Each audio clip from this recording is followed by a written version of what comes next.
Ultimately mister Kejriwal ने कंसीड किया कि मैं तो कोऑपरेट करने को तैयार हूं, आप जो चाहे मेरे को कस्टडी में रख सकते हैं, मुझे कोई इतराज नहीं है। पर हमने ये कहा कि ये बात तो ठीक है कि ये वॉलंटरी कहने को तैयार है कि कस्टडी में रखिए, पर जो ग्राउंड इन्होंने लिए हैं वो हम अपोज कर रहे हैं। इन ग्राउंड्स पर रिमांड नहीं होना चाहिए। हमने हालांकि कंसीड किया, उस ग्राउंड पर अब रिमांड देना चाहो तो दे दो।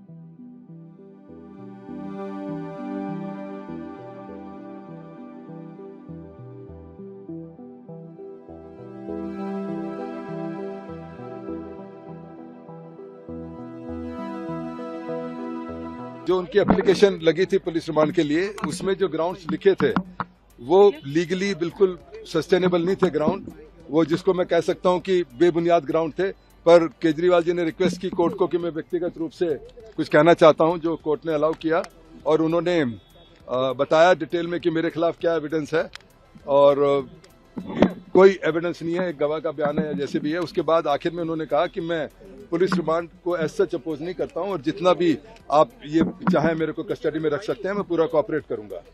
उसके बाद हमने जज साहब को कहा कि ये हम जो कह रहे हैं कोऑपरेट करेंगे, इसका अर्थ ये नहीं है कि हमने जो ग्राउंड इनके लिखे हैं उनको मान रहे हैं। इनके ग्राउंड जो है वो हम अपोज कर रहे हैं कि इनके इन ग्राउंड्स पर पुलिस रिमांड नहीं दिया जा सकता, पर हमारा क्लाइंट खुद कह रहा है कि मैं पुलिस रिमांड दे दो, मैं कोऑपरेट करने को तैयार हूं, इसलिए शायद अब जज साहब ऑर्डर करेंगे। अच्छा, लेकिन 100 करोड़ सीधे सीधे रिश्वत मांगने का जेडी ने बड़ा आरोप लगा दिया है केजरीवाल पे। देखिए, ये तो अब आप ईडी से पूछना कि 1922 अगस्त में ईसीआई होती है, पहली अरेस्ट होती है, उसमें 4 कंप्लेंट फाइल होती है, सप्लीमेंट्री 1 होती है, 2 होती है, 3 होती है, 4 होती है, 5 होती हैं।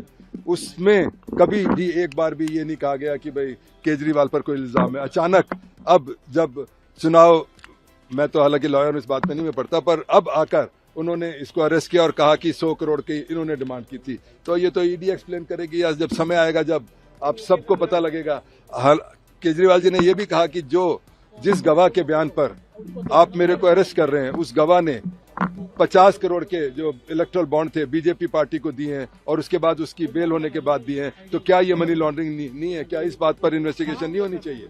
तो आज यही बात है। एज ए काउंसिल सर, आप संतुष्ट हैं? केजरीवाल ने खुद अपनी सारी बातें कह दी, या कुछ कहना था जो रह गया, मौका नहीं मिल पाया? आप कहते नहीं, और कहते। अब ऐसा है कि जज साहब ने ज्यादा टाइम नहीं दिया, पर मैं समझता हूं कि आज के दिन इतना ही कहना काफी था।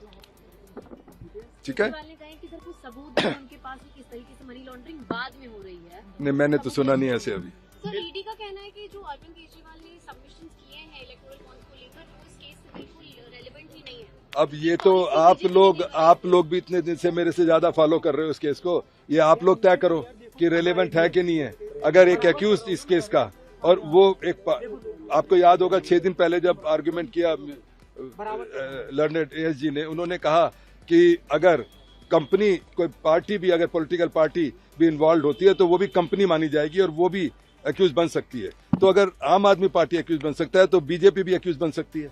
अगर बीजेपी को उसी एक्यूज ने, जिसकी बेल हुई, उसने 50 करोड़ दे रखे हैं, तो वो किस चीज में आएंगे ये तो आप लोगों को तय करना है। मैं तो जब कोर्ट में केस आएगा जब देखेंगे, पर आपको खुद मालूम होना चाहिए कि वो पैसे किस बात के दिए थे उसे।